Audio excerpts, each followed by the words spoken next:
नमस्कार, लोकसंदेश न्यूजमध्ये आपले स्वागत। मी स्मिता यादव। पाहूयात काही विशेष घडामोडी। समतानगर मिरज येथे महिलांकरिता आर्थिक साक्षरता शिबिर माननीय आयुक्त तथा प्रशासक शुभम गुप्ता यांच्या अध्यक्षतेखाली घेण्यात आले। सांगली मिरज कुपवाड शहर महानगरपालिका अंतर्गत राष्ट्रीय नागरी उपजीविका अभियानाची अंमलबजावणी महानगरपालिका क्षेत्रात करण्यात येत आहे। सदर योजनेअंतर्गत 1730 इतक्या महिला बचत गटाची स्थापना झाली। सदर बचत गटांचे एकूण 63 वस्तीस्तरीय संघ संस्था रजिस्ट्रेशन करण्यात आले आहेत। सदर वस्तीस्तरीय संघ संस्थेतील बचत गटांना विदर्भ कोकण ग्रामीण बँकेच्या माध्यमातून 1,12,00,000 एवढे कर्ज देण्यात आलं आहे।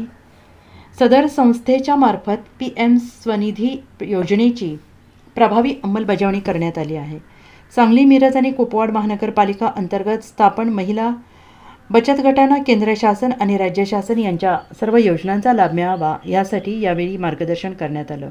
फिजा वस्तीस्तरीय संघ संस्था मिरज यांच्या कामाबाबत माननीय शुभम गुप्ता आयुक्त यांनी कौतुक केलं। विदर्भ कोकण ग्रामीण बँकेने मोठ्या प्रमाणात कर्ज वितरित केल्यामुळे बँक अधिकारी यांनी त्यांचे अभिनंदन केलं। यावेळी माननीय आयुक्त यांना बोलताना यांनी सांगितलं की इतर बँकांनी पुढाकार घेऊन महिला बचत गटांना कर्ज उपलब्ध करून देण्यात यावं। कर्ज घेतल्यानंतर महिलांचे उत्पादन केलेल्या वस्तू विक्रीकरिता बाजारपेठ उपलब्ध करून देण्यात नक्की येईल। यावेळी अतिरिक्त आयुक्त रविकांत अडसूळ, उपायुक्त शिल्पा दरेकर, जिल्हा अग्रणी बँक व्यवस्थापक विश्वास वेताळ, विदर्भ कोकण ग्रामीण बँक सांगली मोहसिन शिरगुप्पे, माजी नगरसेवक योगेंद्र थोरात उपस्थित होते।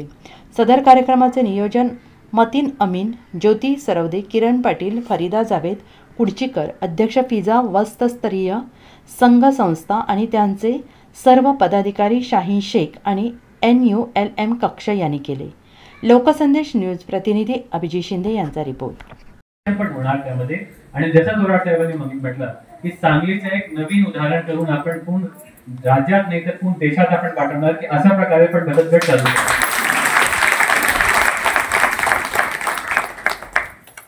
तर तसं जास्त न बोलून आजच्या कार्यक्रमामध्ये आल्यानंतर मला खूप आवडला। छोटा मोठा काहीच नव्हता, खूप सुंदर कार्यक्रम होता।